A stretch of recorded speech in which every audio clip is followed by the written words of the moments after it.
Gym वाले कल आए, मेरे दोस्त हैं, उन्होंने, मैंने भी उनको समझाया था यार खवातीन के लिए जिम अलग टाइमिंग में रखो और मर्दों के लिए ये जो को है ना सिस्टम, ये जिम में बेगैरती है, ये बेशर्मी है, इतने ब्रॉड माइंडेड मत बनो। लड़कियां वो चुस्त कपड़े पहन के, स्लीवलेस कपड़े पहन के, और जो जाहिर एक्सरसाइज का ड्रेस तो बहुत ही अधूरा भी होता है और बहुत टाइट भी होता है, तो वो क्यों लड़कों के सामने कर रही हैं? इसमें क्या जा रहा है कि लड़कियों की टाइमिंग अलग कर दो, मर्दों की? अब खुदा से इतना तो ना लड़ो ना। लिबरल लोग जो है ना वो हर एक को लिफ्ट कराने के लिए तैयार हैं, अल्लाह को जर्रा बराबर अहमियत देने के लिए तैयार नहीं है। वो कहते हैं इसमें हर्ज क्या है भाई, जब लड़कियों को इतराज नहीं है, मुफ्ती साहब ब्रॉड माइंडेड बने, कोई किसी को नहीं छेड़ता, भाई छेड़ लेगा तो हो क्या जाएगा? आगे जाओ ना फिर, जिना भी कर, तो अंग्रेजों ने जिना की है, इतने वलद जिना बच्चे पैदा हो गए, तो क्या तरक्की नहीं की उन्होंने? बात सारी ये है कि जिस खुदा ने पैदा किया आप उसको अहमियत दे रहे हो कि नहीं दे रहे हो? अल्लाह कहते हैं मेरे हुक्म को अहमियत दो। जो काम गोरा कर रहा है उसने अल्लाह को अपनी डिक्शनरी से निकाल दिया, आज मुसलमान भी निकाल रहा है अपनी डिक्शनरी से। तो क्या करना है भाई ऐसी नमाज और उम्रे का? क्या करना है ऐसी नमाज उम्रे का? इतनी बेगैरती है, इतनी बेहयाई है, फिर उसमें कितने वाकयात हो रहे हैं, कितने वाकयात हो रहे हैं। जो लड़कियां जा रही हैं, मैं बदगुमान नहीं कर रहा किसी की बीवी जा रही हो और वहां मर्द और औरतें इकट्ठे हों, लेकिन एतमाद खत्म हो रहे हैं एक दूसरे पे। शौहर को बीवी पे एतमाद खत्म हो रहा है, औरत को मर्द पे एतमाद खत्म हो रहा है। औरत को पता है मेरे मर्द को 20 किस्म की औरतें मिलती हैं, पता नहीं किस किस से ताल्लुकात होंगे। मर्द को पता है ये 20 किस्म के मर्दों से इसकी सलाम दुआ हो सकती है। ठीक है, बहुत से लोग एतमाद करते हैं, लेकिन दिल में वसवसे आना शुरू हो गए कि नहीं हो गए? जो रिश्ता था, जो अल्लाह चाहते हैं जोड़ के रखें, वो रिश्ते टूटना शुरू। अब तो ऐसे ऐसे केसेस आ रहे हैं। मैं जिम ट्रेनर को समझा रहा था, मैंने कहा भाई हमारे पास पहले केसेस आते थे सास बहू के झगड़े, अब केसेस आ रहे हैं कि मियां बीवी के झगड़े हो रहे हैं। किस बात पे? शौहर को शक हो गया है कि ये इसके किसी से ताल्लुकात हैं। ये बहुत ज्यादा मामला खराबी की तरफ जा रहा है। वो झगड़े काबिले बर्दाश्त थे, ये काबिले बर्दाश्त नहीं है कि ना औरत को शौहर पे एतमाद, ना शौहर को औरत पे। तो ये को सिस्टम जो है ना, ये तबाही बर्बादी की तरफ लेके जा रहे हैं हमको। जिसके दिल में खुदा का खौफ होगा, सिर्फ पैसे की हवस नहीं होगी। हम जिम खोलने से थोड़ी मना कर रहे हैं भाई आपको, हम तो तरगीब दे रहे हैं कि काम करो ये, ताकि लड़कों को कोई पॉजिटिव एक्टिविटी मिले, वो जाके ये मोबाइलों की जान छोड़ें, जिम में आए, वर्जिश करें। लेकिन थोड़ी सी तो गैरत कर लो यार, थोड़ी सी गैरत कर लो। तुम मुसलमान हो, तुमने कलमा पढ़ा है, तुम मानते हो कि खुदा को हमने जवाब देना है। तो हम ये भी नहीं कह रहे कि लड़कियों के लिए खोले ही नहीं, हम कह रहे हैं लड़कियों की टाइमिंग अलग कर दो, लड़कों की टाइमिंग अलग कर दो। इतना तो खुदा को मान लो ना। इसमें थोड़ा सा पैसों का नुकसान होता है तो होने दो भाई, हराम ही कमाना है, अगर गलती करना है तो बंदूक उठाओ, लोगों से माल छीनना शुरू कर दो फिर। नहीं जी, तो वो मेरा दोस्त है बेचारा, मैंने उसको समझाया, वो मानता है अल्हम्दुलिल्लाह, उसने अलग सिस्टम किया। लेकिन उसने कहा मुफ्ती साहब लड़कियों में बेहयाई इतनी फैल गई है, लड़कियां इसको एक्सेप्ट नहीं कर रही हैं। शर्म किसमें बेगैरती अब मर्दों से ज्यादा किसमें आ रही है? खवातीन में आ रही है। कह रहे हमने एक हफ्ते के लिए जिम बंद किया कि घर मजदूर आके ना रेनोवेट कर रहे हैं उसको, कुछ काम था मजदूरों का, तो हमने कहा मजदूर आएंगे अंदर काम करेंगे, तो खवातीन से हमने इतना कह दिया एक हफ्ता आप छुट्टी कर लें और ये जब रिपेयरिंग पूरी हो जाएगी तो फिर आ जाए। उन्होंने कहा नहीं हम इन्हीं की मौजूदगी में कर लेंगे, हमें छुट्टी नहीं करनी। मजदूर खड़े हुए हैं, आपकी ड्रेसिंग क्या ज्यादा उस पर नहीं आदमी बात कर सकता। तो जब खुदा का खौफ बिल्कुल निकल जाए मेरे भाई, तो इजाफा तकल हयाउ फफअल माशीता। तो ठीक है, लड़कियां जा रही हैं, शर्म निकल रही है, इस शर्म निकलने से सोसाइटी का भी बेड़ा गर्क होगा। और अल्लाह देखो बार बार कुरान में कहता है ला तहसबन्नल्लाह गाफिलन अम्मा यामलुज़ ज़ालिमून। आप अल्लाह को भूल रहे हो लेकिन अल्लाह आपको नहीं भूल रहा। अल्लाह कहते हैं अल्लाह को गाफिल मत समझो, जालिम लोग जो कर रहे हैं। मैंने पैदा किया, मैंने बनाया, मैंने माँ की छातियों में दूध पैदा किया, ये सारे रिश्ते मैंने बनाए, मुझे इग्नोर करोगे और फिर तुम्हें खुशियां मिलें तो ये खुशियां तुम्हारे गले पड़ेंगी कल। दुश्मन जब किसी को कोई नेमत देता है, लड्डू खिलाता है, तो उस लड्डू के अंदर जहर रख के खिलाता है वो। दोस्त जब कड़वी गोली भी देगा ना, उस कड़वी गोली में फायदा होगा। और दुश्मन जब किसी को लड्डू भी खिला रहा है तो इंसान, अक्लमंद इंसान उस लड्डू खाते हुए 100 दफा सोचता है कि ये लड्डू मेरे दोस्त ने नहीं खिलाया, या किसने खिलाया है? दुश्मन ने। अल्लाह नाफरमानों का दुश्मन है, अल्लाह को मोहब्बत फरमाबरदारों से है। तो तो जो आप गुनाह करके नेमतों को हासिल कर रहे हो, ये नेमतें, ये नेमत ना समझो, इसमें जहर छुपा हुआ है। खुदा कैसे, अल्लाह कुरान में कह रहा है अम नजअलुल मुत्तकीन कल फुज्जार, जो गुनाहों से बचते हैं और जो गुनाह नहीं करते, जो गुनाह करते हैं और जो नहीं करते, क्या दोनों मेरी नजर में बराबर हो सकते हैं क्या? एक औरत पर्दा करती है, गैर मर्द के सामने नहीं आती, क्यों? किसका हुक्म है भाई? खुदा का। और एक खुलेआम मर्दों के सामने एक्सरसाइज कर रही है। दुनिया तो कहेगी आंटी बड़ी लिबरल है, ये ब्रॉड माइंडेड है, ये कोई तंग जहन नहीं है इनका, अच्छे अखलाक की, हर एक से मुस्कुरा के बात करती हैं। दुनिया तो तारीफें करेगी। जिस खुदा ने पैदा किया है भाई, पूरी सूरह नूर उसने नाजिल कर दी, सूरह हिजाब नाजिल कर दी, और उसको हुक्म दिया कि ये मर्द गैर महरम है, इनके सामने जीनत को जाहिर नहीं कर सकती। वो उस खुदा की आयतों की आप धज्जियां उड़ा रहे हो। तो ऐसी सेहत अच्छी हो भी जाए, फिटनेस जो खवातीन की फिटनेस की फिक्र कर रही हैं, तो क्या बुढ़ी नहीं होंगी एक दिन? चेहरे पे झुर्रियां नहीं पड़ेंगी? फिर कोई लिफ्ट नहीं कराएगा। ये थोड़े दिनों की जवानी है जो अल्लाह ताला ने रंगीनियां पैदा कर दी हैं। और मैं बार बार खवातीन को एक बात कहता हूं, मर्द देर से बूढ़े होते हैं, औरत पे बुढ़ापा। गुस्सा बहुत आता है बाज खवातीन को जो बयान नहीं सुन रही, उनको मेरी ये बात सुन के कि हमें बुराई कर रहा है। तो भाई ये ग्राउंड रियलिटी है। जब अल्लाह ने औरत को हुस्न ज्यादा दिया है तो छीनता भी जल्दी है। मर्द को हुस्न कम दिया है लेकिन छीनता जल्दी नहीं है। हमने तो 70-70 साल के भी लोग देखे हैं, बिल्कुल फिटफाट, ऐसे लगता है बिल्कुल कोई कमजोरी है ही नहीं। मेरे वालिद साहब 63 साल की उम्र में इतने पावरफुल थे माशाल्लाह, चाल से कोई कह भी नहीं सकता था इन पे बुढ़ापे के कोई असरात हैं।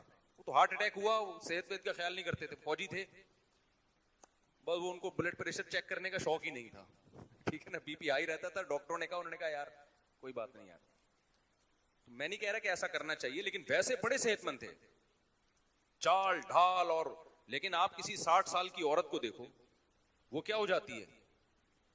मेरे वालिद साहब के ना चेहरे पे झुर्री आती, इस 63 साल में दांत सारे सफेद चमकदार, वो पठान, असलन तुम पठान है ना, और ऐसे घनी दाढ़ी और आवाज में वही पावर। कहीं से भी बुढ़ापे के कोई दूर दूर के असरात कम से कम मुझे नजर नहीं आते थे। मर्दों में बहुत सारे ऐसे होते हैं। हकीम सईद साहब 78 साल की उम्र में, 78 ईयर्स ओल्ड थे, रोजाना 1 घंटा लॉन्ग टेनिस खेलते थे वो मादरत के साथ। खेलने से पहले मादरत नहीं करते थे, ये मादरत मैं बताते हुए कर रहा हूं कि आपको लगेगा यार ये कैसी बातें कर रहा है। 1 घंटा क्या था लॉन्ग टेनिस। आप 10 मिनट खेलो लॉन्ग टेनिस तो दिमाग सेट हो जाता है आदमी का। वो 1 घंटा खेलते थे। तो मर्दों में अगर सेहत का ख्याल रखें, बहुत देर तक चलते रहते हैं। औरत का जो हुस्न और जमाल है अचानक ढलना शुरू होता है। तो औरत को तो और ज्यादा एहतियात करनी चाहिए कि भाई पाक दामनी इफ्फत के साथ वक्त गुजारो, अपने मियाँ की मोहब्बतें लो, औलाद पैदा करो, फिर बुढ़ापे में खानदान हो तुम्हारा। जब एज एक थोड़ी सी बढ़ती है, जवानी में औरत को इज्जत उसके हुस्न और जमाल की वजह से बहुत जगहों पे मिल रही होती है। आंटी बड़ी खूबसूरत है, सब लिफ्ट करा रहे होते हैं, आप बैठ जाएं मैं खड़े होकर सफर कर लूंगा। ऐसा ही होता है ना, मैं ये सामान वहां तक पहुंचा देता हूं, वगैरह वगैरह। लेकिन जो 40, 50, 45 साल, 50 साल के बाद जो इज्जत मिलेगी ना, वो हुस्न और जमाल की वजह से नहीं मिलेगी, वो बुजुर्गी की वजह से मिलेगी। तो वो इज्जत औलाद और शौहर देता है कि मेरे बच्चों की क्या है। ये इंसान का बच्चा होगा तो इज्जत देगा, नहीं होगा तो नहीं देगा। लेकिन मेजॉरिटी तो मेरा ख्याल है इंसान के बच्चे ये भी मार्केट में चल रहे हैं। तो खराबी इतनी नहीं आई है हमारी सोसाइटी में कि औरत बूढ़ी हो जाए तो मर्द उसको लिफ्ट कराना छोड़ दे। कुछ लोग होंगे, लेकिन मेजॉरिटी भाई बच्चों की क्या है, ये माँ है, जिंदगी इसके साथ गुजारती। हमारे एक जानने वाले थे, उन्होंने दूसरी शादी की जवान खातून से। अब पहली बीवी के साथ उनकी जिंदगी 30 साल गुजरी, दूसरी ने आते ही पता नहीं कुछ मसाइल खड़े कर दिए, उनको गुस्सा आता था। अच्छा, दूसरी ताने देती थी कि ये पहली वाली तो बुड्ढी है, इसको तुम क्यों लिफ्ट करा रहे हो। मेरे पास केस आया तो मुझे कहने लगे, मुफ्ती साहब उस पहली वाली ने गम, गुर्बत, भूख, सारा कुछ बर्दाश्त किया मेरे साथ 30 साल। तो अब मैं ये तो नहीं कि ये नई वाली की वजह से उसको इग्नोर करना शुरू कर दूं। ठीक है, दोनों के हक मिलेंगे तो उसको भी प्रॉपर टाइम देंगे हम। मैंने कहा यार बंदा क्या है, जैसे बेगैरत किस्म के लोग भी हमें सुबह शाम अल्हम्दुलिल्लाह मिल रहे होते हैं, तो 100 बेगैरतों के बाद एक गैरतमंद मिलता है ना, तो वो बैलेंस क्या हो जाता है, बराबर हो जाता है। खुशी होती है कि चलो यार थोड़े से। वरना जो शादी ब्याह के मामलात में जो माजरत के साथ जो बेगैरती का रेशो है वो थोड़ा सा गैरत से क्या है। बस मैं ज्यादा नहीं इस पे जाऊंगा, फिर वो बेगैरती के वाकया सुनाऊंगा तो आप कहेंगे अच्छा हम तो पता ही था इतने बड़े बड़े, हम तो थोड़े से हैं, ये तो इतने बड़े बड़े बेगैरत पड़े हैं। तो उससे बात दफा ना वो गलत, यानी हम सब इसमें शामिल हैं भाई, मैं कोई किसी को बुरा नहीं कह रहा। खैर, तो क्या बात कर रहा था मैं, जल्दी से बात को समेटूं। अबे यार आपको बिठाया हुआ किस लिए यहाँ पे हमने, जहां से बयान कंटिन्यू चल रहा होता है ना वहीं से करें, अजान भी होने वाली है, इसको जल्दी से कंप्लीट करना है। हाँ, तो मैं ये कह रहा था कि भाई वो जो जिम ट्रेनर थे उनसे मैंने कहा कि यार, उसने कहा भाई ये खवातीन भी बहुत सी नीचे आ रही हैं, और ये मालदार घरों की खवातीन में ये मसला क्या है, ज्यादा है, जिनके पास कपड़ों के पैसे ज्यादा होते हैं, कपड़े उन्हीं के पास नहीं होते, उनमें ज्यादा मसला ही है। उनको जरा अपनी दौलत दिखानी है और थोड़ी नुमाइश करनी है। मैं फिर भी नीयतों पे शुबा नहीं कर रहा, बाजों को इससे कोई गरज नहीं होता कि मर्द देख रहा है कि नहीं देख रहा, उनको मर्द के सामने अपनी बॉडी को एक्सपोज करना भी वो इतनी ब्रॉड माइंडेड होती है कि हमारे मसाइल ही नहीं है। ओ भाई, आपके नहीं है, इस्लाम के तो है ना मसाइल। इस्लाम पाबंदी लगा रहा है, किसी वजह से लगा रहा है ना। अपनी ख्वाहिशात पर इस्लाम को क्या करो, तरजीह दो। भाई अल्लाह ने मना कर दिया, खत्म। देखो, कोई अंग्रेज हमारे सामने खिंजीर का गोश्त लाके रख दे, हम फौरन क्या कहते हैं, भाई ये हराम है, हम नहीं खाते, हम मुसलमान हैं, हम नहीं खाते। अब अंग्रेज हमसे पूछे क्यों नहीं खाते, हम कहें ये नापाक है। अंग्रेज कहे सर्फ से धो के खा लो।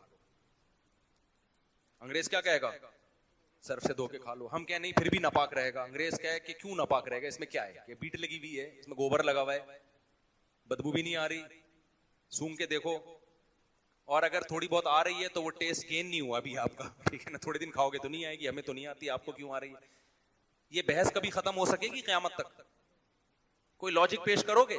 आखिर में आके कहना पड़ेगा भाई हम क्या हैं, मुस्लिम हैं, खुदा का हुक्म है हराम है, तो हम भी क्या कहेंगे, हराम। तो अंग्रेज कहेगा इतनी लंबी बहस करने की जरूरत क्या थी, पहले बोल देते। भाई तुम्हारे मजहब में पाबंदी और तुम मजहब को फॉलो करते हो, प्रैक्टिसिंग मुस्लिम हो, तुम खुदा को मानते हो, मजहब को फॉलो करते हो, फिर वो इस पे बहस करेगा कि क्यों मानते हो खुदा को, क्या जरूरत है। तो बहस का रुख चेंज हो जाएगा, लेकिन एक टॉपिक हमेशा के लिए क्या हो जाएगा, बंद। तो जो हमारी लिबरल अंटियां हैं, जो जिम जा रही हैं, मर्दों के सामने एक्सरसाइज कर रही हैं, देखो मैं अगर बहस करना शुरू करूं, इससे बेहयाई फैलती, आगे से अप्लाई आता, कोई बेहयाई नहीं फैलती, मेरी बेगम तो 20 साल से जा रही है, दिल साफ होना चाहिए। लिबरल लोगों के पास आलतू फालतू दलाइल बहुत होते हैं कि नहीं ये सब, ये ना असल में एक्चुअली ये सब दिमाग का खेल होता है, ट्रस्ट की बात होती है। हमने तो बहुत सी पर्दे वालियों को घरों से भागते हुए देखा है, उन्होंने देखा होगा, शायद कोई भाग रही होगी। हमने बहुत सी पर्दे वालियों को देखा है और ये बड़ी खतरनाक, और वो फलाने का वाकया तो ढिमकाने का वाकया। ये बहस क़यामत तक खत्म बोलो नहीं होगी। दिल साफ होना चाहिए। वो जिम तो 20 साल से चल रहा है, उसमें तो आज तक कोई ऐसा केस नहीं वजूद में आया। तो मैं उनसे कहता हूँ आ भी गया तो क्या हो गया, अंग्रेजों के रोजाना ऐसे केसेस होते हैं तो क्या हो गया, 2-4 और मजीद अंग्रेज वजूद में आ जाते हैं उसकी वजह से। अगर वो केसेस भी ना होते तो अंग्रेजों की तो नस्ल ही खत्म हो गई ना। क्या ख्याल है उनका, तो केसेस की वजह से जो कुछ अंग्रेज बच गए हैं वो केसेस की वजह से बच गए हैं। लेकिन इन सब चीजों के दलाइल देने का कोई फायदा नहीं है। भाई जब हम खिंजीर को कहते हैं इल्लीगल है, तो दलील यहां से शुरू करो, खुदा ने क्या किया है, पाबंदी लगा दी। तो पर्दे का मतलब ये है कि आप खवातीन को चाहिए कि दलाइल में सोचने के बजाय, भाई अल्लाह ने साफ लफ्जों में, ये कोई अबू हनीफा का कौल नहीं है, इमाम शाफी का कौल नहीं है, ये सूरह नूर की आयतें हैं। वला युबदीन ज़ीनतहुन्ना इल्ला लिबुलतिहिन्ना औ आबाइहिन्ना औ आबाइ बुलतिहिन्ना औ अबनाइहिन्ना औ अबनाइ बुलतिहिन्ना। किसी हुक्म को इतनी डिटेल में जाके कुरान ने एक्सप्लेन नहीं किया होगा। जहां पर्दे का हुक्म आया तो एक एक रिश्तेदार का नाम लेके अल्लाह बता रहा है कि अब्बा के सामने आ सकती है, बेटे के सामने आ सकती है, ससुर के सामने आ सकती है, दामाद के सामने आ सकती है, बेटों के बेटे के सामने आ सकती है, भाइयों के बेटों के सामने आ सकती है, बहनों के बेटों के सामने आ सकती है। पूरे रिश्तेदारों का बता दिया कि इसके अलावा किसी के सामने अपनी जीनत को जाहिर नहीं कर सकती। किसी जरूरत से आना पड़े, कोई मजबूरी हो तो पर्दे में आए। बहुत ज्यादा गुंजाइश निकालनी है तो चेहरे का पर्दा इख्तलाफिया। राजे कौल तो यही कि जवान औरत पे चेहरा छुपाना फर्ज है। बहुत ही मजबूरी हो तो बहुत ज्यादा छूट, जो इंतहाई ब्रॉड माइंडेड बन के मैं कह रहा हूं, बहुत ज्यादा छूट निकलेगी, ज्यादा किसकी निकल जाएगी छूट, चेहरे की निकल जाएगी, पूरा बॉडी ढकी हुई हो, सिर्फ चेहरा क्या हो, खुला हुआ। ये बहुत ज्यादा ये गुंजाइशें निकाल के कि चलो जो लिबरल आंटियां हैं जो बहुत ही ज्यादा इस्लाम से दूर है, उनको इस्लाम से करीब करने के लिए एक थोड़ी सी गुंजाइश उनको दे दी जाए, वरना असल हुक्म तो ये है कि जवान औरत पे चेहरा छुपाना भी फर्ज है। चलो यहां तक आ जाओ यार, आप बाकी बॉडी कवर कर लो। इतना भी अगर नहीं हो रहा तो ये खुदा से क्या है, ये दुश्मनी है, ये खुदा से लड़ाई है। फिर तो अल्लाह नहीं छोड़ेगा भाई। अल्लाह की नजर में हया बहुत अहम चीज है, और जिना बहुत बुरी चीज है। जिना से नहीं मना किया, जिना के हर वो काम जो सोसाइटी में जिना को प्रोमोट करता है उससे अल्लाह ने मना किया। बेपर्दगी जिना को प्रोमोट करती है। तो मैं बात को बस समेट के खत्म करता हूं। तो मैं ये अर्ज कर रहा था कि इस्लाम में लज्जतें भी हैं, साथ साथ बीच में क्या है। अब औरत को अल्लाह ने मना नहीं किया कि वो वर्जिश नहीं कर सकती, वो अपनी फिटनेस का ख्याल नहीं कर सकती, वो जीनत इख्तियार नहीं कर सकती, लेकिन कुछ पाबंदियां लगा दी। आईब्रोज नहीं बना सकती, वो ये तगयीर खल्क़िल्लाह है। नाखून नहीं बढ़ा सकती चुड़ैलों की तरह, ये कोई जीनत नहीं है, ये जीनत का सत्यानाश हो रहा है। ये जीनत का सत्यानाश हो रहा है। जीनत नाखून काटने में है, बढ़ाने में थोड़ी है। यहां तो पाबंदियां लगाएगा ना इस्लाम के, अगर ऐसे ही छोड़ दे तो पता नहीं क्या क्या करके बैठ जाओगे। आड़े थे तो अंग्रेजों ने जीनत करते करते नस्लें ही बिगाड़ दी है। औरत मर्द बन गई, मर्द औरत बन गया, फिर बीच की चीजें आ गई मार्केट में। यहां से देखो लेडीज लग रहा है, यहां से देखो क्या लग रहा है। पूरा एलजीबीटी का जो कानून पास हुआ वो तो सारा ही फितरत का क्या कर दिया। पैदा ही हुआ था, 2 बकरे ज़बा हुए, बालिग हुआ तो उसने कहा मैं शी हूं। वहां का कानून कहता है उसको एक्सेप्ट करना पड़ेगा। तो मैं तो लोगों से कह रहा हूं, तो शुक्र है विफाकी शरी अदालत ने एलजीबीटी कानून को कलअदम कर दिया। अल्लाह कर सुप्रीम कोर्ट उसको कलअदम करार दे दे। तो वरना फिर यही होगा कि बच्चा पैदा हुआ था, आपने 2 बकरे काटे, बड़े होके कह रहे हैं मैं शी हूं। 7 साल में बच्चे को इजाजत है वहां कानून में कि वो अपने आप को शीश हो, तो आपका 1 बकरे की कीमत क्या हो गई, जाया हो जाएगी ना, बकरे के पैसे जाया हो जाएंगे। इसके कूट पटांग किस्म का निजाम है तो चल रहा है। तो इस्लाम ने पाबंदियां लगा दी, हमें इंसान का बच्चा बना दिया। तो ये जो कबाब में हड्डियां पैदा की है ना इस्लाम ने, ये किसके फायदे के लिए, ये हमारे फायदे। एक मिसाल देके बयान खत्म करता हूं। पहले जमाने में एक वाकया बयान किया जाता है कि एक बादशाह कहीं शिकार के लिए निकला अपने शाही लश्कर के साथ, तो रास्ता भूल गया, प्यास से सहरा में बुरा हाल, और प्यास से मरने वाली कंडीशन हो गई। कहते हैं झोपड़ी में गया तो उसने पानी मांगा, कहीं झोपड़ी वाला था, तो वो झोपड़ी में एक शख्स आया जो वो था ना जो झोपड़ी का मालिक। उसने जब देखा बादशाह प्यास से मर रहा है तो ठंडा पानी लाया और प्याले के अंदर तिनके डाल दिए, जैसे कबाब में हड्डियां होती है ना, ताकि पानी पीते हुए बार बार तिनका मुंह में जाए, फिर तिनका मुंह से हटाए, फिर पानी पिए। बादशाह को पानी पीने में टेंशन हो। बादशाह लोग अपनी इंसल्ट बर्दाश्त नहीं करते। अच्छा, पाकिस्तान के जितने भी बादशाह हैं ना, दबा के हर एक दूसरे की इंसल्ट करते करते हुक्मरानों की 2 टके की इज्जत छोड़ी नहीं है किसी ने। ये बहुत खतरनाक है, ये कोई अच्छा काम नहीं है।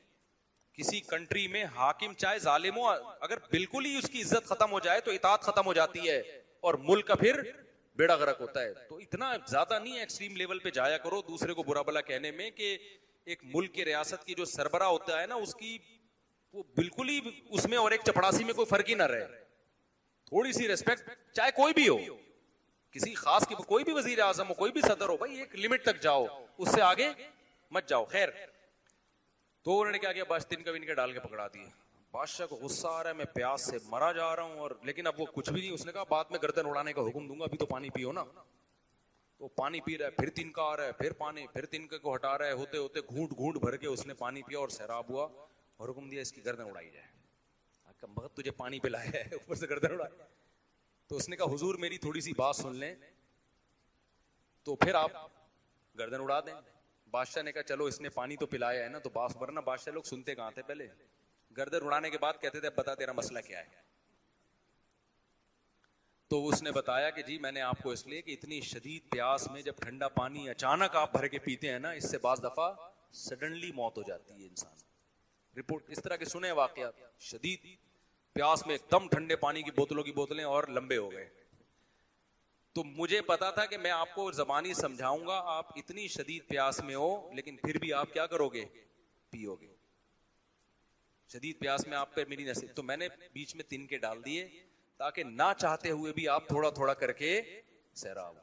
फिर बादशाह सलामत ने वो इनामात जो बादशाह लोगों के इनाम भी फिर 4 शादियां करा दी होंगी उसकी। मैं बादशाह होता तो मैं डायरेक्ट, तभी तो लोग आजकल नौजवान लोग दुआ कर रहे हैं मेरी कि किसी तरह मुफ्ती साहब वजीर आजम बन जाएंगे। एक काम तो होगा ना, गुर्बत महंगाई तो फिर भी खत्म नहीं होगी, कम से कम एक काम हो जाएगा नौजवानों का। तो हकीकत ऐसे ही है, गैर मुस्लिम ने ख्वाहिशात के दरवाजे खोल दिए, कबाबों से हड्डियां खत्म कर दी। उसका नतीजा क्या निकला है, आप सारी ख्वाहिशात पूरी करते हो और इससे डिप्रेशन कम नहीं होती, डिप्रेशन बढ़ती है। इस्लाम ने ख्वाहिशात में क्या कर दिए हैं, तिनके डाल दिए, कबाब में हड्डियां डाल दी हैं। उससे लज्जतों की लज्जत भी दोबाला रहती है, सोसाइटी भी इस्लाह रहती है, आपकी भी इस्लाह रहती है। आप टेंशनों में नहीं जाते, कुछ टेंशनें आपको बड़ी टेंशनों से बचा देती हैं।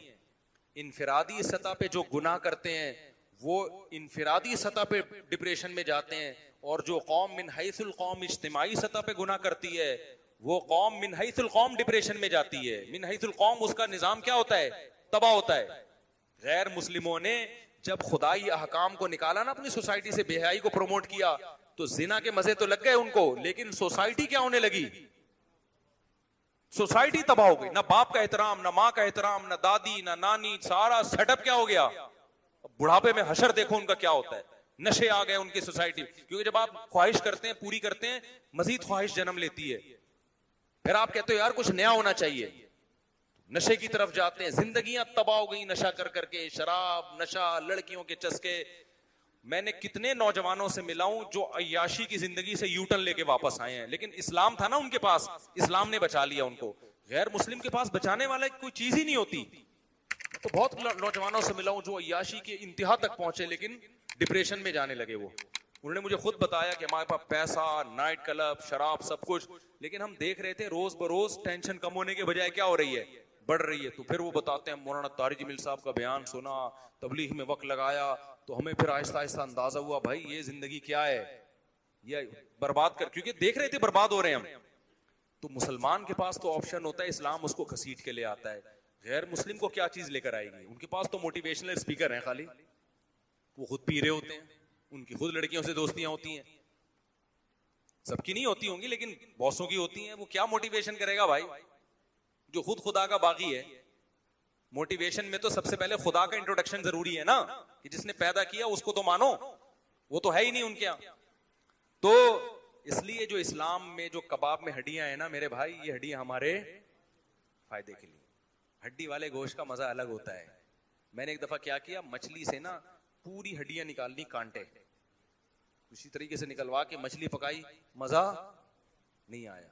तो मैंने कहा भाई वो जो कंघी होती है ना उसके अंदर, उसके साथ ही गोश्त का मजा होता है। थोड़ा सा खाओ, थोड़े से कांटे का भी मजा लो, फिर कांटा निकाल के, बिल्कुल ही कांटों से भरी हुई ना हो।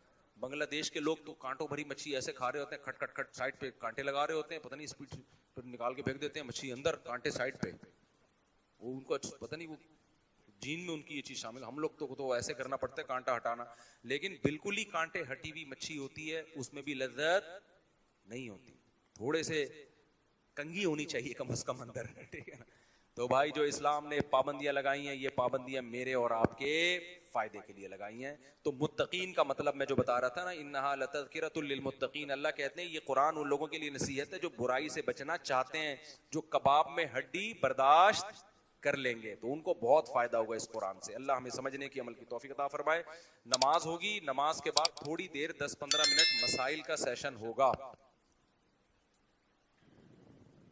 अच्छा, बयान में खवातीन भी आई हुई होती है, मुझे पता ही नहीं होता, पता चला कि खवातीन भी बयान में आई हुई हैं। तो उन्होंने भी कोई मसाइल पूछने हो तो किसी बच्चे के जरिए पर्ची भेजी जा सकती है मसला पूछने के लिए। दौरान तलब इल्मी शादी करना कैसा है, आपकी क्या राय है। नबी सल्लल्लाहु अलैहि वसल्लम ने अब्दुल्ला बिन मसूद, बिल्कुल नौ उम्र थे, उनको देख के फरमाया कि जो तुम में निकाह की ताकत रखता है वो निकाह कर ले। ताकत रखने का मतलब जिसको रिश्ता मिल जाए, तो चाहे आप तालिब इल्म हो या आप उस्ताज हो, निकाह बाले होने के बाद है। ये निकाह जो है ना इंसान की बॉडी की रिक्वायरमेंट है। ये ऐसे ही है कि जैसे कोई के तालिब इल्म के दौरान खाना खाना कैसा है। अबे खाना तो भूख का ताल्लुक है ना, भूख लगेगी तो रोटी तो खानी पड़ेगी। तो बिल्कुल जैसे भूख इंसान की नेचर है, मर्द और औरत एक दूसरे की क्या है, नेचर है। वो उस नेचर को कुचलोगे तो डिप्रेशन में जाओगे, टेंशन में जाओगे, पढ़ाई नहीं होगी उससे। अब एक बेवकूफ कह रहा हो कि यार खाना खाने में इतना टाइम लगेगा, इससे बेहतर है कि पढ़ लो, क्योंकि पढ़ाई के दौरान, खाने के दौरान पढ़ाई छोड़नी पड़ेगी ना। आप उठ के जाओगे, खाना खाओगे, रोटी पेट में उतारोगे, उसके बाद फिर नींद भी आएगी, फिर वॉशरूम भी जाना पड़ेगा। तो आपने कहा इतना टाइम एक्चुअली वेस्ट हो रहा है, लिहाजा पढ़ाई को फोकस करो। तो पढ़ाई को फोकस नहीं करोगे, भूख का एहसास बार बार आपको पढ़ाई से गाफिल करेगा। तो बेहतर है थोड़ा टाइम निकाल के खाना खा के थोड़ी देर नींद कर लो, उठ के फ्रेश हो जाओगे, दोबारा दिल क्या करेगा फिर, पढ़ाई में। तो जो लड़के शादी नहीं करते, सिर्फ पढ़ाई को फोकस करते हैं, तो वो आंख मटक्के ज्यादा कर रहे होते हैं, पढ़ाई कम कर रहे होते हैं, और फिर गर्लफ्रेंड की तरफ जा रहे होते हैं, मोबाइलों पे लगे हुए होते हैं, फिर इंटरनेट पर फुहश फिल्में देख देख के टाइम जाया कर रहे होते हैं, फिर हैंड प्रैक्टिस और पता नहीं क्या क्या गंद भला जो गंद सोसाइटी में चल रहा है। तो पढ़ाई तो वैसे भी नहीं होती। लोग मिसालें देते हैं, नहीं वो फलां इतना नेक आदमी, देखें उसने तो शादी नहीं की और पढ़ के इतना बड़ा साइंसदान बना। वो 100 में 1-2 होते हैं ऐसे। 100 में क्या होते हैं, 1-2 होते हैं जो कुछ अलग ही, बहुत उनको अपनी ख्वाहिशात पे कंट्रोल होता है। और अंग्रेजों की तो वैसे ही मिसालें न दें, उनके यहाँ तो बाले होते ही नाइट क्लब शुरू हो जाते हैं। तो या तो आप भी ये कर लो, हलाल हराम का फर्क खत्म करके नाइट क्लब खोल दो। मैं अपने दोस्त का वाकया बताता हूँ, मेरा शागिर्द भी है, दोस्त भी है। जर्मनी में पढ़ रहा था, उम्र उसकी 30 साल थी। एक अंग्रेज ने उससे पूछा तुम्हारी शादी हो गई है? उसने कहा नहीं भाई, अभी तो एक्चुअली हम क्या कर रहे हैं, स्टडी कर रहे हैं, हम कुछ शादियां करने के लिए थोड़ी आए हुए हैं, जर्मनी में हम पढ़ने के लिए आए हुए हैं। गोरे ने कहा अच्छा फिर गर्लफ्रेंड होगी तुम्हारी कोई? उसने कहा नहीं, दाढ़ी भी है माशाल्लाह लड़के की। अरे भाई पागल हो रहा है कि हम लोग गर्लफ्रेंड में मुसलमान लोग हैं। उसने कहा अच्छा फिर वो कोई लड़कों का शौक होगा? अस्तगफिरुल्लाह, मुझे अच्छा नहीं लग रहा। कह रहे नहीं भाई हम लोग ही नहीं है। कह रहे तू पागल है क्या, तू जिंदा कैसे है? गोरा पूछ रहा है कि तू जिंदा कैसे है भाई, 15 साल हो गए बाले हुए हुए। गोरे में इतनी सेंस तो है कि भाई ये भी एक बॉडी की रिक्वायरमेंट है, इसको कब तक कुछ लोगे आप? 1 साल 2 साल 3 साल 4 साल 5 साल बॉडी की नीड ना होती फिर कोई मसला नहीं था। नेचर है ये, नेचुरल है। देखो एक नीड वो होती है जो होती नहीं है, आप बना लेते हो। कोई चर्स पीता है, ये बॉडी की नीड थी क्या? लेकिन जब पीते पीते थोड़े दिनों में अब ये क्या बन जाएगी, नीड बन जाएगी। तो ये नेचुरल नहीं है, लिहाजा इसका इलाज है कि छोड़ दो चर्स। एक शख्स नशा करता था, उसने मुझे बताया कि मैंने ऐसे नशा छोड़ा कि 2 महीने के लिए कुंडी लगा के ना, ताला लगा के अपने आप को घर में बंद कर लिया। हत्ता कि जुम्मा भी नहीं पढ़ने जाता था कि कोई नशा ही मिल गया जुम्मे में, दोबारा नशे में ना डाल दे। 2 महीने अपने आप को बंद किया, नशा छूट गया, दोबारा उसकी हाजत नहीं होगी फिर। तो निकाह का ऐसे भी नहीं है कि आपके दिल में जो औरत की रगबत है, आप 2 महीने के लिए कुंडी लगा के अपने आप को बंद कर लें और बिल्कुल नीट क्लीन, सोचना ही नहीं है। जब 2 महीने बाद निकलोगे पहले से बड़े एटम बम बने हुए होगे आप। हकीकत है, पहले से ज्यादा तबाही सोसाइटी के लिए, क्योंकि ये नेचुरल है ना, नेचर थोड़ी खत्म हो सकती है। चर्स की आदत चर्स छोड़ने से छूट जाएगी, खाने की आदत खाना छोड़ने से छूटेगी क्या? कम तो हो जाएगी, छूटेगी थोड़ी। वो तो रमजान में जब इफ्तारी में कैसा फोड़ता है, क्योंकि वो इतना। तो ये चरस और ये नशा ये नेचुरल नहीं है, इससे अवॉइड करेंगे, खत्म। निकाह की ख्वाहिश खत्म नहीं होगी कभी भी, ये तो नेचुरल है, कुदरत ने रखी है और ये नेमत रखी है, औरत में भी मर्द में भी। इसी से नस्ल बढ़ती है, इसी से सोसाइटी वजूद में आती है। तो नेचर से मत लड़ो, हम ये कह रहे हैं आपसे। आप साइंसी तरक्की करो, मगर आप नेचर के खिलाफ चलना शुरू हो जाओ उस तरक्की में, तो ना तरक्की हासिल होगी और ना सुकून मिलेगा आपको, बगावत हो जाएगी नेचर से। तो गोरे ने इसका हल ये रखा हुआ है कि गर्लफ्रेंड वो जाके वो करते रहते हैं, उनका तो कोई मसला ही नहीं है उनके यहाँ। लेकिन उसके दूसरे साइड इफेक्ट बहुत ज्यादा हो गए कि तरक्की करके चांद पे तो पहुंच गए, लेकिन जो चांद पे जा रहा होता है उसके भी अब्बा का पता नहीं होता कि अब्बा कहाँ है वो। हमारा बेटा चांद पे पहुंच जाए, पूरा खानदान रिसीव करने के लिए आएगा, चचा मामू ताए खाला फुप्पे। अंग्रेज में जो साइंसदान चांद पे गए नीचे रिसीव करने के लिए, कौम तो आई है, एक आध गर्लफ्रेंड होगी, चच्चा ताए का उनके भी पता। तो यार ये सेटअप चाहते हो तुम लोग? अगर चाहते हो तो फिर कर लो भाई। लिबरल लोग कहते हैं क्या हो गया इसमें, अगर चच्चा नहीं है, गधे का भी तो अब्बा नहीं होता, घोड़े का भी बाप नहीं होता, फिर भी वो घोड़ा घोड़ा ही होता है। तो अगर इंसानों के अब्बा नहीं है तो इंसान फिर भी, एक्चुअली इंसान का इससे नहीं पता चलता अब्बा है या नहीं है। एक्चुअली इंसान का इससे पता चलता है कि सच बोलता है कि नहीं बोलता, टैक्स टाइम पे जमा कराता है कि नहीं जमा कराता। हम बोलते हैं भाई वो भी है, लेकिन पहले क्या है, अब्बा का होना सोसाइटी में बहुत जरूरी, क्योंकि गधे और इंसान में फर्क अब्बा से होता है। गधे के अब्बा नहीं होते, इंसान के क्या होते हैं, अब्बा भी, अम्मा भी, खाला भी, चचा भी, चची भी, नानी भी, दादा भी। गधे के यहां ये सेटअप नहीं होता। समझते हो कि नहीं समझते हो? तो इसलिए अब हमारे पास एक ही हल है कि हम जल्दी निकाह को प्रोमोट करें। क्या करें हम? लड़का बालिग हो, यूनिवर्सिटी में शादी कराओ उसको। रहा मसला ये कि वसाइल और मसाइल, और फिर जैसे रोटी खानी जरूरी तो है, लेकिन रोटी के पैसे भी तो होना जेब में। तो उसका हल क्या होता है? माँ बाप जब बच्चे को यूनिवर्सिटी भेजते हैं तो पॉकेट मनी देके भेजते हैं कि बेटा जब हम तुम्हारी फीस उठा सकते हैं हम, तो क्या समोसे खाने के तुम्हें पैसे नहीं दे सकते? कैंटीन में जब भूख लगे तो क्या खा लेना। तो यार 2 रोटी का खर्चा बहू का और उठा लो यार। बाप उठा ले खर्चा कि मेरा बेटा यूनिवर्सिटी में पढ़ रहा है। अगर वो नहीं पढ़ रहा होता, नालायक होता, तो उसको थोड़ी पैसे दिए जाते हैं। जो जिम्मेदारी पूरी करता है उसकी माँ बाप क्या करते हैं, उसको सपोर्ट करते हैं ना। तो बच्चा यूनिवर्सिटी में पढ़ रहा है, नंबर अच्छे आ रहे हैं, इसका मतलब ये अपनी जिम्मेदारी पूरी कर रहा है। तो यार जैसे हमने इसको नाश्ते के पैसे दे के भेजा, लंच बॉक्स अम्मा ने साथ बना के भेजा, किसके खर्चे का था वो लंच? अब्बा के खर्चे पे ना। तो भेज दिया। तो एक खर्चा और भी है भाई, जैसे रोटी इसकी पेट की जरूरत है, ऐसे ही इसकी बॉडी की जरूरत बेगम भी है। तो अब्बा ये हिम्मत कर लें कि बेटा मेरा समझदार है, इसीलिए घर से बाहर है, यानी पढ़ने में टाइम लगा रहा है, नंबर भी अच्छे आ रहे हैं, अपनी रिस्पॉन्सिबिलिटी इसकी जो है वो पूरी कर रहा है। तो 2 रोटी बहू खा लेगी, उसका खर्चा कौन उठा लेगा? मैं उठा लूंगा, कोई बात नहीं। कल इसने कमा के देना है, आज मैं इसका ख्याल करूंगा। कल ये बोलेगा यार मेरे अब्बा ने मेरी तमाम जरूरतें पूरी की।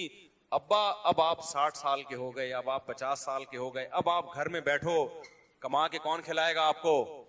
क्योंकि आपने मेरी सारी जरूरतें पूरी की हैं। और इस दौरान चूंकि शादी जल्दी हुई थी तो पोते भी जवान होना शुरू हो जाएंगे। तो ये सारा खानदान, पोते पोतियां, दामाद, बहुएं मिलके एक अदद अब्बा को बुढ़ापे में, अम्मा को और अब्बा को क्या करेंगे? पालेंगे। ये तो इन्वेस्टमेंट बहुत कम हुई, उसका आउटपुट क्या है? बहुत ज्यादा है। जो पहले हुआ करता था, एक अब्बा चंद लोगों को खिलाता था, नस्ल भी नहीं रोकता था, वो जिम्मेदारी पूरी करता था, बहुओं को भी खिलाता था, और 50 साल के बाद जितनी जिंदगी बची है बैठ के खाता ही था सिर्फ वो। अब बेटे को पता होता है अब्बा ने एक धेला नहीं खर्च करना मेरी शादी पे, लिहाजा नतीजा क्या निकलता है? बेटा जाता है लिबरल लड़कियों की तरफ, गर्लफ्रेंड, दोस्तियां लगाता है, और फिर इधर उधर मुंह मारता है। फिर गंद की आदत पड़ जाती है, फिर गंद को गंद ही मिलेगा मेरे भाई, समझ रहे हो ना। फिर उसको मिलती भी आड़ी तिरछी है, फिर तलाकें होती हैं, फिर वो पता नहीं उधर ताल्लुक है तो उसका, क्योंकि खुद जब 2 नंबर है, 20 लड़कियों से इसकी दोस्तियां हो चुकी होती हैं, शादी के बाद पकड़ा जाता है ये। एक ने एक दिन आंटी से बात करता हुआ क्या होता है? बेगम को एतमाद खत्म। मुझे तो लोग बता रहे होते हैं हमारी पुरानी वाली की इत्तेफाक से मिस कॉल ऐसे टाइम पे आ गई, मेरी बेगम मेरे साथ बैठी हुई थी। नाम चेंज किया हुआ था, अब्दुल गफ्फार नाम रखा हुआ था उसका। मैसेज पढ़ लिया बेगम ने, अब्दुल गफ्फार कह रहा है मैं तुमसे बहुत मोहब्बत करती हूँ। आदमी कह रही है अब्दुल गफ्फार करती कब से हो गया भाई? औरत कह रही होती है अब्दुल गफ्फार और मोहब्बत कर रही है ये, मुझे तुम याद आते हो। अबे अब्दुल गफ्फार को, दोस्त को तो दोस्त इतना याद नहीं आता। सारी कल्चर की क्या हो गई? ऐसी की तैसी। अब तुम्हें क्या बहुएं मिलेंगी खिदमत करने वाली, पोते मिलेंगे खिदमत करने वाले, वो पोते भी ऐसे ही होंगे। बहू भी कहेगी इसने तो कोई, मेरे ससुर ने तो कभी कोई खर्चा किया नहीं है हमारे ऊपर, और ये चाहता है कि हम इसको बाप बना के रखें। मेरे बाप ने तो इतना खर्चा किया, इसका एक धेला भी खर्च नहीं हुआ। इसने तो बेटे को शादी नहीं करने दी जब तक अपने पांव पे खड़ा ना हो जाए और इतने पैसे ना कमाना शुरू कर दे। उस वक्त तो ये अपने बेटे को शादी नहीं करने दे रहा था। तो अब्बा वाला कोई चीज उसको ससुर में नजर, बोलो नहीं आता। हमने अपने बचपन खानदानों में, अल्लाह का शुक्र है हमारा बड़ा खानदान था, हमने देखा अपने नाना को, नानी, दादा, दादी, दादे को तो नहीं देखा हमने, वो तो कम उम्री में, जरा उनकी एज ज्यादा नहीं थी, फौत हो गए थे। तो खानदान के बड़ों को देखा ऐसे आके खर्च कर रहे हैं, लुटा रहे हैं, फिर अपने बड़ों को देखा, उन्होंने अपने बड़ों की कैसी खिदमतें की, तो ये सारा सेटअप मार्केट से क्या हो रहा है, शॉर्ट हो रहा है। तो कंजूसी छोड़ दें। बाप जो है, जब देखो कि बेटा पढ़ाई में दिलचस्पी ले रहा है, बाप बोले कि मैं तेरा बाप हूं, तो मैं अब तेरा सच्ची मुच्ची का बाप हूं। सच्ची मुच्ची का बाप वो होता है जो औलाद पे क्या करता है, खर्च करता है। कोई बात नहीं बेटा, यार हमने गुजारा किया, तुझे भी हम खिलाएंगे पिलाएंगे, खा, बहू ले आ। बता देना, इधर उधर दोस्तियां नहीं लगाना, तो जो अच्छी लगे तो मैं पैगाम लेके जाऊंगा। अगर तमीज की हुई, खानदान में एडजस्ट हो, ऐसी ना कोई आड़ी तिरछी उठा के ले आए ना, खानदानी का बेड़ा गर्क कर दे। तो कोई आड़ी तिरछी ना हुई, कोई तमीज की हुई तो मैं लेकर आऊंगा। कोई बात नहीं यार, 2 रोटी क्या हो जाएगी ज्यादा। अब यहाँ एकदम लिबरल आंटियां चीखती हैं मेरे बयान, क्या शादी में सिर्फ 2 रोटी का खर्चा होता है? इन्होंने औरत को पैर की जूती समझा हुआ है, कोई वैल्यू नहीं है, सिर्फ 2 रोटी। भाई ये 2 रोटी किनाया है, आप 4 खा लो।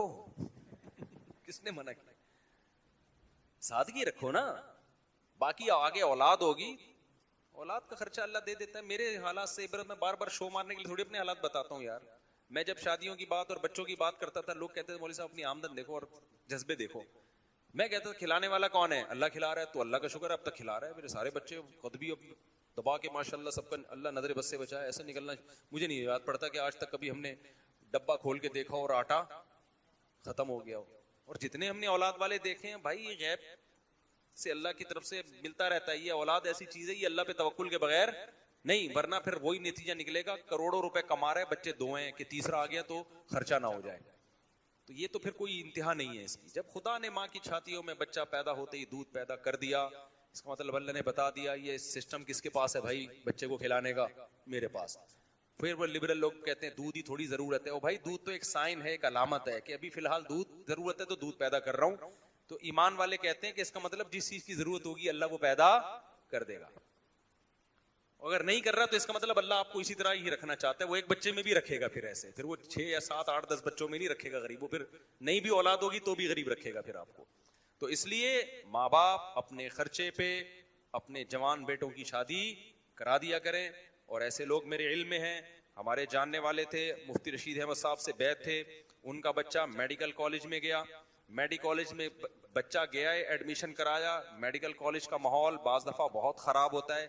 अपने बच्चे को उन्होंने बुलाया, 2 बेटे थे गालिबन, दोनों को कहा कि बेटा देखो कॉलेज में इधर उधर दोस्तियां मत लगाना, मैं तुम्हारी शादी करने के लिए तैयार हूं, जिससे शादी करनी है बता दो। अभी भी जिंदा है वो माशाल्लाह, अल्लाह उनकी उम्र बरकत दे। ये वाकया 15-20 साल पुराना, उस वक्त इतना माहौल खराब भी नहीं था। कोई बात नहीं यार, जो मेडिकल कॉलेज की फीस बच्चे की भर सकता है वो बहू का खर्चा नहीं उठा सकता? वो क्या फ्री में पढ़ रहा है वहां पे मेडिकल कॉलेज में जाके? ये कहते हैं 2 रोटी का खर्चा थोड़ी होता है, और भी खर्चे होते हैं, लेकिन मेडिकल कॉलेज में भी तो ठीक ठाक खर्चा हो रहा है ना। असल में उसका आउटपुट दुनिया में मिलेगा, बच्चा डॉक्टर होके नोट छापेगा, इसका आउटपुट दुनिया में भी मिलता है लेकिन नजर नहीं आता। इसका आउटपुट असल आखिरत में मिलेगा, बच्चा बुराई से बच जाएगा। तो बुराई से बचना तो कोई चीज ही नहीं है। माँ बाप कहते हैं तू बुराई कर, हमें इससे कोई गरज, तू बुरा बन जा, पैसे कमा के ले आ। एक आदमी के 3 बच्चे थे, एक डॉक्टर था, एक इंजीनियर था और एक चोर था। तो वो तारुफ करवा रहा है, ये डॉक्टर है, दूसरा ये इंजीनियर है। बंदा खुश हुआ, माशाल्लाह बड़े पढ़े लिखे बच्चे रखे हुए। ये क्या करता है? ये चोर है। अबे तू पढ़ा लिखे खानदान में, ये चोर क्या कर रहा है? कह रहे कमा के यही लाता है, क्या करें, इसलिए मजबूरी में इसको हमने रखा हुआ। तो माँ बाप को इससे कोई गरज ही नहीं है, कह रहे मैं कमाऊ पूत होना चाहिए बच्चा। और जो बच्चा घर में पैसे कमा रहा है, जितना भी खराब हो ना, जितना भी बदतमीज हो, रिस्पेक्ट उसी की होती है। और जो 1-1 घंटे अब्बा के पांव दबा रहा है, बैठ के पांव धो धो के पी रहा है, लेकिन बेचारा कमा नहीं पा रहा, वो भी इसे बेगैरत भी है, के से कमीना भी है। कुछ गालियां मैंने भी इजाद कर ली है, देना चाहो तो हालांकि वो कोशिश कर रहा है, कि कोशिश ही ना कर रहा होता तो एक अलग बात होती। तो इसलिए मेरे भाई, अब्बा को चाहिए दिल क्या करो, थोड़ा बड़ा कर ले। और बच्चा अगर समझदार है तो अपने खर्चे पे करा दे, अल्लाह पे तवक्कुल करे। और मैंने देखा है मालदारों में तवक्कुल नहीं होता, ये तवक्कुल गरीबों में मुझे नजर आता है। रक्शे वाले देखे मैंने, बमुश्किल दिहाड़ी। मेरा एक शागिर था, इतना गरीब बेचारा, रक्षा चला रहा है, कुछ कभी कभार मैं उसके साथ ताउन करता था। एक दिन क्या हुआ, कहने लगा उस्ताद जी मेरी शादी है, आप जरूर आए। अबे मैंने कहा फिर तेरे पास तो धेला नहीं है, तो तू कर कैसे रहा है? तो तू तो रक्षे के जो थोड़ी बहुत आमदन होती वो भी अब्बा को दे देता है। तो कह रहा है अब्बा ही तो कर रहे हैं, मेरा तो मूड नहीं था, अब्बा ने कहा। मैं उसकी शादी में गया हूं, घर में बैठने के लिए कुर्सी नहीं है, मैं चला गया उसकी शादी में बेचारे। तो मैंने कहा ये गरीब ही अच्छे हैं यार सही है ना। अब्बा कह रहे जहां इतने लोग हैं तो गुजारा हो ही रहे ना, चलो। हाँ जाहिर है वो फिर शादी मजीद गरीबों में करते हैं। अब ऐसा नहीं है कि उन्होंने डिफेंस में कर ली और डिफेंस से कोठी से लाए और बैठने के लिए कुर्सी नहीं है, वो तो भाग जाएगी 1 मिनट में, और भागना भी चाहिए उसको। तो उसने दुनिया में ऐसे भी तो गरीब है ना जिसके पास ये तो कम से कम रक्षा तो है ना, ऐसे भी गरीब है जिनके पास रक्षा भी नहीं है, तो उनकी बेटियों से करते हैं। तो जिसमें तवक्कुल होता है वो रुकता नहीं है। अब उनके शादी भी हो गई, औलाद भी हो गई, थोड़ी दिन की टेंशन है, वो औलाद होगी वो भी क्या करेगी, रक्षा चलाएगी। फिर औलादें ज्यादा होती हैं तो घर में आमदन आना शुरू। मैंने बहुत से देखे जिनके बच्चे गरीब थे, जैसे जैसे बच्चे जवान होते गए मालदार नहीं करोड़पति बन गए वो। मैं तो ये वाकयात लिखता नहीं हूं, लिखूं तो पूरी डायरियां बन जाएं। तो इसलिए ज़र्फ क्या करो। और ऐसे करोड़पति मालदार भी देखे हैं कि जी मैं चूंकि सिर्फ 4 लाख मेरी तनख्वाह है, मेरा अब्बा मेरी शादी नहीं करने दे रहा। कह रहे 4 लाख नहीं, जब तेरी 18 लाख होगी तो फिर सोचेंगे इस बारे में। तो ज़र्फ है, जितना तंग कर लो मेरे भाई, तंग होता चला जाता है। इंसान की ना नेचर में फ्लेक्सिबिलिटी है, लचक है। सखी बनेगा तो बनता चला जाएगा, कंजूस बनेगा तो इंसान कभी एक हाल पे नहीं रहता। देखो आप जिम जाओ, वेट उठाते हो, उठाते चले जाओगे, बाजू मजबूत होते चले जाएंगे, ऐसा ही है ना। नहीं जाओगे, घर में पड़े रहोगे, आहिस्ता आहिस्ता कमजोर। एक हालत पे इंसान कभी भी नहीं रहता। जॉगिंग करोगे, करते स्टेमिना बढ़ता चला जाएगा, 1 चक्कर 2 चक्कर 3 चक्कर। नहीं करोगे तो चलने की सलाहियत भी खत्म। इंसान एक हालत पे नहीं रहता। ऐसे ही जो इंसान के अंदर अल्लाह ने क्वालिटीज रखी हैं, सखावत, अल्लाह पे तवक्कुल, बहादुरी, ये चीजें भी एक हालत पे नहीं रहती। अगर फड्डेबाज बनोगे, एक दफा क्या हुआ, एक बंदा पकड़ा गया, उसको पुलिस वालों ने बहुत चित्रौल मारे ना कुछ उगलवाने के लिए। मुझे अपना वाकया सुना रहा था, कह रहा है मैंने नहीं उगला। नहीं, पुलिस वालों ने नहीं, पब्लिक ने मारा उसको। कह रहा है मैंने नहीं उगला। मैंने कहा इतनी मार खाई? कह रहे हमने जेलों में इससे ज्यादा खाई हुई है। तो कह रहे मुझे तो ये जो पब्लिक मार रही थी ना, ऐसे लग रहा था जैसे वो नहीं थोड़ा सा कुछ आगे बढ़े। मुझे अपना वाकया बताया, नहीं किया। कह रहे मुझसे बहुत उगलवाया उन्होंने कि तो कोई कुछ जुर्म कर रहा होगा कि किसने भेजा। कह रहे हमने। मैंने कहा भाई इतनी मार खा के नहीं उगला? कह रहे ये आपको लग रहा है इतनी मार आपने खाई नहीं है। कह रहे हमने जेलों में साल गुजारे हैं, 2-2 3-3 साल, तो हमारे लिए ये क्या है। तो देखो उसके अंदर वो बहादुरी बढ़ गई ना, गलत चीज में बढ़ी लेकिन बढ़ तो गई ना।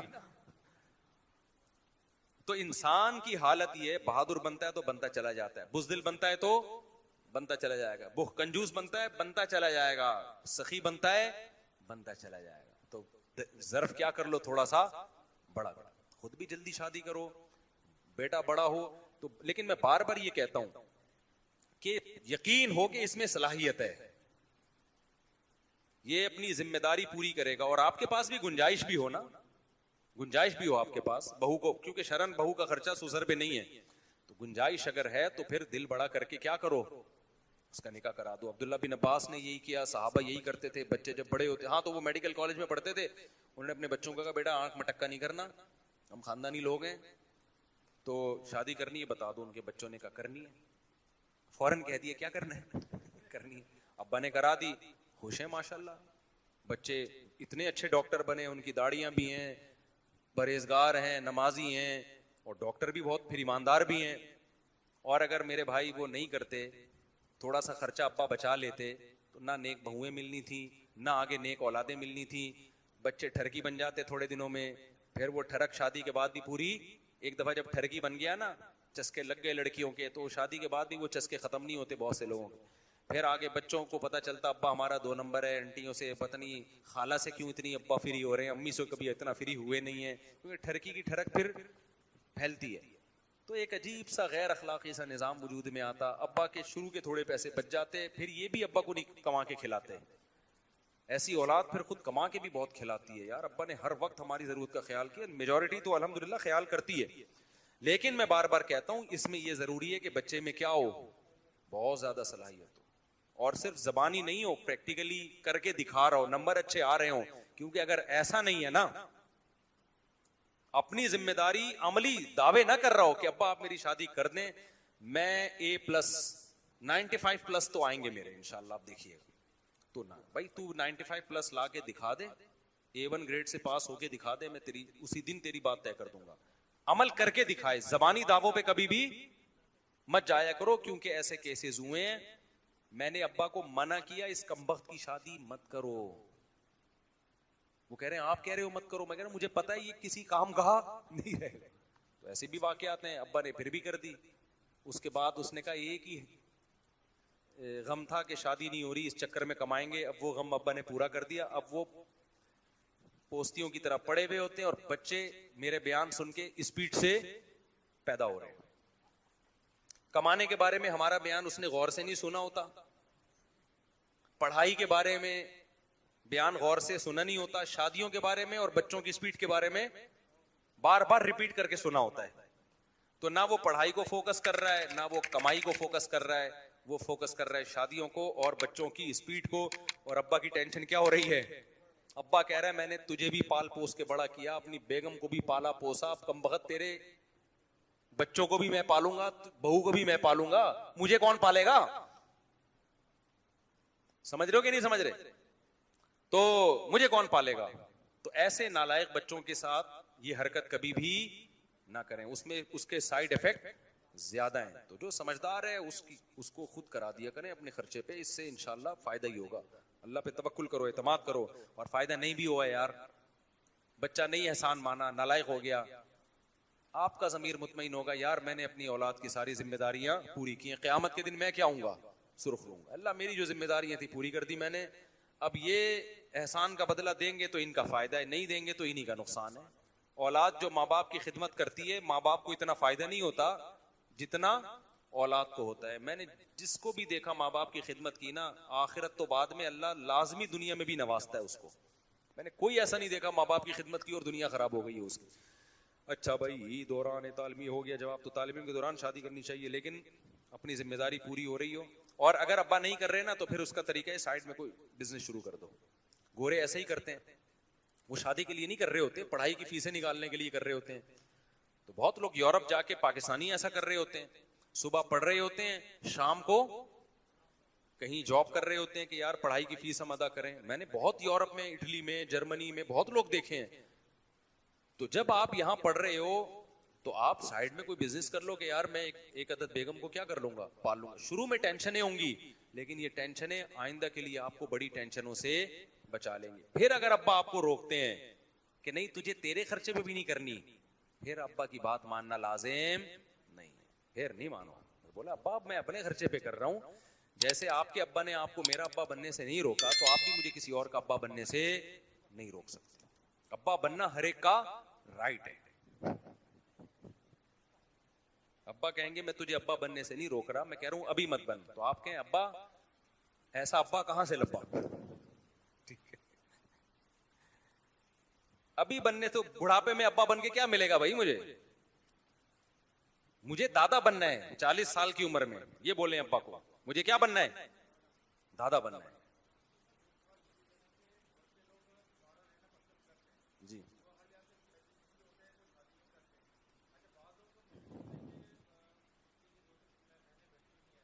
ये तो बिल्कुल गलत है, इसका तो मैं कई बार जवाब दे चुका हूं कि 2-3 बहनें बैठी हुई हैं तो मैं नहीं करूंगा, पहले इनकी होगी। ये तो बिल्कुल ही फजूल किस्म की बात है। आपकी बहनें इसलिए बैठी हुई हैं कि कोई और इसलिए नहीं कर रहा शादी, इसलिए कि उसकी बहनें बैठी हुई हैं। तो अपनी बहनों के चक्कर में दूसरों की बहनों का बेड़ा गर्क करो और वो अपनी बहनों के चक्कर में आपकी बहनों का बेड़ा, तो पागलपना है। जिसकी शादी हो रही है निपटाओ। जब लड़के धड़ाधड़ निकाह करना शुरू करेंगे तो जाहिर है फिर सबकी बहनों की भी शादियां हो जाएंगी। तो ये बिल्कुल फजूल सी बात है कि बहनों की जब तक नहीं होती मैं नहीं करूंगा, इससे बहनों का भी बेड़ा गर्क होगा, आपका भी। और शादी से रिलेशन बढ़ता है, मैंने देखा है कारोबार के मौके बढ़ते हैं, रिश्तों के मौके बढ़ जाते हैं। जब आपका निकाह होगा आपका एक खानदान हो जाएगा, हो सकता है वहीं से कोई बहनों के लिए रिश्ता आ जाए। आपके पास वसाइल नहीं है कमाने के, शादी हो गई, हो सकता है ससुराल में कोई पार्टनर मिल जाए आपको बिजनेस के लिए, कोई अच्छा रिलेशन बढ़ते हैं ना, तो कामयाबी के जराए और वसाइल बढ़ना शुरू होते हैं। रिलेशन जितने कम होते हैं वसाइल भी आपके पास कम होते हैं। आपने पहली शादी की 25 साल की उम्र में, जब इंसान की जबरदस्त ख्वाहिशात और उमंगे होती हैं, तो 25 साल में आपने शादी की 40 साल बेवा से, और वो बेवा जो 2 दफा बेवा हो चुकी थी। तो ये निकाह का तर्ज अमल बता रहे हैं कि आपकी तबीयत में ख्वाहिशात नफसानिया का गलबा बोलो नहीं था। फिर 50 साल की उम्र में जाके आपने कसरत से निकाह किए हैं, 50 साल की उम्र में, जबकि उस उम्र में इंसान के जज्बात वैसे नहीं रहते जैसे इब्तदाई उम्र में होते, और उनमें भी सिर्फ एक कंवारी, बाकी सारी बेवा और तलाक याफ्ता। हालांकि अरब में ज्यादा बीवियां रखना ऐब नहीं था बल्कि कमाल था। उस कल्चर में आप वैसे भी 10 रख लेते, कंवारी रख लेते, और आपको ऑफरें भी थी। तो जो नबी सल्लल्लाहु अलैहि वसल्लम का निकाह का भी तर्ज अमल है ना, कोई थोड़ी सी अकल रखेगा तो वो फैसला करेगा कि ये ख्वाहिशात नफसानिया का इसमें कोई दखल है ही नहीं। अब सवाल पैदा होता है कि अल्लाह अगर नबी को ये हुक्म देता कि आप निकाह करें ही नहीं, तो और बात क्लियर हो जाती है ना, दूध के दूध पानी का पानी के, भाई आप तो ख्वाहिशात का आप में गलबा है ही नहीं, बिल्कुल एक भी नहीं किया आपने, वो फिर दूसरी हिकमत के खिलाफ हो जाता है। इसलिए कि इस्लाम निकाह को क्या चाहता है, प्रोमोट करना, तो उसमें भी तो पैगंबर को नमूना बनाना था ना, ताकि लोग पैगंबर की इक्तदा करें। अगर आप करते ही नहीं तो फिर लोग कहते हैं जब पैगंबर ने नहीं किया तो वही पादरीपन आ जाता, पादरियों वाला हिसाब जो ईसाइयत में हुआ कि कोई शादी ब्याह नहीं, निकलो जंगलों में अल्लाह अल्लाह करो बैठ गए। तो इस्लाम चाहता था लोग निकाह करें, तभी हमने भी कर लिया अल्हम्दुलिल्लाह। अब लोग कह रहे हैं कि इस्लाम चाह रहा है हम, लेकिन पड़ोसी नहीं चाह रहे, फला नहीं चाह रहा, फला नहीं चाह रहा, तो बातें करते रहते हैं लोग बैठ के फिर हमारे बारे में। वैसे सामने तो बड़े अच्छे मिलते हैं, निजी महफिलों में बातें कर रहे होते हैं। इस मौलवी को देखो साला, इस तरह की निजी सामने थोड़ी करते हैं, सामने तो माशाल्लाह मुझसे बहुत खुशी हुई, वैसे बैठ के ना बहुत बातें उल्टी उल्टी कर रहे होते। तो इस्लाम ने अगर पाबंदियां लगा दी होती ना कि कोई लज्जत दुनिया की हासिल करनी नहीं है, तो इस्लाम में हड्डियां ही हड्डियां होती, कबाब नहीं होता। और अगर इस्लाम ने सारी लज्जतों को हलाल कर दिया होता, पाबंदियां ही ना लगाई होती, जैसे अंग्रेजों ने, उनके यहाँ नाइट क्लब भी है, उनके यहाँ शराब भी है, उनके यहाँ गर्लफ्रेंड भी है, उनके यहाँ बच्चों की टेंशन भी नहीं है, सास ससुर की टेंशन भी। हमारे यहाँ झगड़े होते हैं, बहू ने सास से तमीज से बात नहीं की, इस पे बड़े बड़े मसाइल खड़े होते हैं, फिर तमीज सिखा रहे होते हैं हम बैठ के, देखो तुम्हें ये बोलना चाहिए था, सास को आगे से ये बोलना चाहिए था। 6 महीने तमीज में ही लग जाते हैं, आदमी खुद बदतमीज बन जाता है थोड़े दिनों में। मर्द के साथ ऐसा ही होता है ना, वो अपनी बेगम को समझा रहा होता है, देखो ये मेरी माँ है, इसका एहतराम करो, इससे ऐसे नहीं। फिर बेगम कहती है आपकी अम्मा ने ये उल्टा लफ्ज क्यों बोला, आप कहते देखो उन्होंने जब उल्टा बोला था तो वो खानदान के बड़े हैं, तुम बर्दाश्त कर लेती, कहती क्यों सारी बर्दाश्त मैंने ही करनी है। मर्द शुरू में बेवकूफ आदमी वो बैठ के क्या कर रहा होता है, समझा रहा होता है। फिर जब ज्यादा होता है फिर वो अम्मा को समझाता है, अम्मा कहती है जोरू का गुलाम बन गया, औरत का गुलाम, मैंने पैदा किया, मैंने पाला, और बातें किसकी सुन रहा है, बीवी की। मर्द को गैरत आती है, यार अम्मा बात तो बिल्कुल क्या कर रही है, सही कर रही है, पैदा भी उसने किया, अब ये तो नहीं आई है जिंदगी में। फिर जाके उसको समझाता है, तो थोड़े दिनों में इसको खुद काउंसलिंग की जरूरत पड़ती है, लेकिन अब इसको कौन समझाएगा, इसको फिर समझाना पड़ता है कि तू बेवकूफ नहीं है। वो समझता है मैं पागल हूं, उसको बताया तू पागल नहीं है, तू हो गया पागल, तू पैदाइशी पागल नहीं है, तू फला के पास जा अपना इलाज कर। तो ये चल रहा होता है ना, गोरे के यहाँ ये टेंशन है। अब कबाब में हड्डी आ गई ना, शादी तो कबाब थी ना, उस वक्त तो बड़ा मजा था यार, शादी हुई है, सबको बता रहा है मेरी भाई शादी हुई है। उसके बाद जब कबाब खाना शुरू किया उसमें से हड्डियां निकलना, क्या ख्याल है, हड्डियां निकलना शुरू, कभी दाढ़ में दर्द हो रहा है, कभी दांत में हड्डी नीचे आ रही है, अब टेंशन में आना शुरू। फिर आगे बच्चे पैदा हो रहे हैं, बड़ी खुशी हो गई भाई माशाल्लाह, बकरे कट रहे हैं, कीके हो रहे हैं। उसके बाद बच्चा जब तक छोटा हो, मैं तो तभी कहता हूं मुझे तो छोटे बच्चे पसंद। लोग कहते हैं ना बच्चे घर में नहीं होने, मैं कहता हूं बच्चे ही होने चाहिए, बड़े होने ही नहीं चाहिए। भाई हमारा अपना कॉन्सेप्ट है, लोग कहते हैं बच्चे होंगे महंगाई बढ़ेगी, क्या ख्याल है, लोगों का कॉन्सेप्ट है। हम कहते हैं यार बच्चे से बेहतर इन्वेस्टमेंट कोई भी नहीं है। तो इतना सुकून देता है बच्चा, लेकिन वही बच्चा जब बड़ा होता है फिर दोनों ऑप्शन है, हो सकता है कबाब में हड्डी भी बन जाए और हो सकता है कबाब भी बन जाए। अब उसके पास कितने ऑप्शन है। बाज बच्चे हड्डी बन के आ रहे होते हैं, आदमी कहता है यार इतना खिलाया, इतना पिलाया, इतना पढ़ाया, इतना कमबख्त की तरबियत की, फिर भी इंसान का बच्चा नहीं बना। नूह अलैहिस्सलाम कितनी टेंशन में होते होंगे यार, आप सोचो, पैगंबर थे अल्लाह के। नूह अलैहिस्सलाम के मोजज़े पूरी कौम ने देखे, बच्चों से ज्यादा बाप को कौन जानता है। हाम, साम, याफिस और केनान, 4 बेटे थे ना नूह अलैहिस्सलाम के जो मशहूर है। 3 मुसलमान थे, एक क्या था? काफिर। कितनी तरबियत की उसकी, वही इंसान नहीं बन के दे रहा। क्या दिल पे आरे चलते होंगे। और ऐसा बिगड़ा है आज मुसलमान का बच्चा, यही बिगड़ता है ना, थोड़ा सा सुट्टा लगा लिया जाके। ऐसा तो नहीं कि मुर्तद हो जाए, काफिर हो जाए, वो अल्लाह को बुरा भला कहना शुरू कर दे। उधर से सुट्टा लगा लिया, उधर गटर के ढक्कन पे बैठा हुआ है, इस नौकर में घुसा हुआ है, इस तरह की हरकतें कर रहा है ना, तो माँ बाप डिप्रेशन में जा रहे होते हैं। नूह अलैहिस्सलाम का बच्चा काफिर, अपनी आंखों से अजाब देख रहा है, जो मेरे बाप ने वादे किए थे अजाब के, बारिश बरस रही है, अजाब आ रहा है। नूह अलैहिस्सलाम कह रहे हैं अब तो किश्ती में आजा, देख रहा है, इतना ढीठ कह रहा है, सावी इला जबली यासिमुनी मिनल मा, मैं पहाड़ पे चढ़ूंगा बच जाऊंगा। नूह अलैहिस्सलाम कह रहे हैं तू अपनी आंखों से देख रहा है कि हमने किश्ती बनाई और पानी भी आ गया, सारी चीजें नजर आ रही हैं, इसके बाद भी तुझे समझ में नहीं आ रहा। उसने कहा कुछ भी नहीं समझ में आ रहा मेरे।